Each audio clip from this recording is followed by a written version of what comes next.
एक दफ़ा का जिक्र है कि एक खूबसूरत शहजादी अपने महल के बाग में सैर करने के लिए निकली। चलते चलते इसकी नज़र एक जख्मी परिंदे पर पड़ी जो ज़मीन पर गिर गया था। शहजादी ने बेचैनी से इसे उठा और नरमी से अपने हाथों में थाम लिया। वो परिंदे को अपने महल ले गई और उसकी मरहम पट्टी की।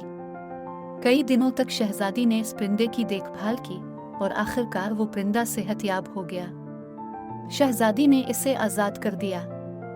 इस परिंदे ने शुक्रिया के तौर पर शहजादी को एक खूबसूरत मोती दिया जो बहुत कीमती और नायाब था। ये मोती 5 खवास का हामिल था जो कि शहजादी की किस्मत को बदलने वाला था। पहले खवास से शहजादी को बेहद खूबसूरती मिली, दूसरे से बेहद इल्म, तीसरे से बेहद दौलत, चौथे से बेहद मोहब्बत और पांचवीं से बेहद खुशियों से भरी जिंदगी।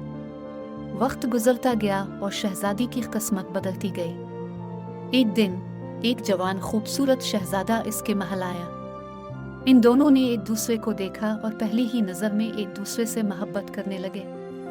शहजादा और शहजादी की शादी की धूमधाम से तकरीब मुनक्कद की गई और दोनों हंसी खुशी जिंदगी गुजारने लगी। यूं शहजादी की मोहब्बत और हमदर्दी की बदौलत न सिर्फ इसका दिल खुशियों से भर गया बल्कि इसकी किस्मत भी बदल गई।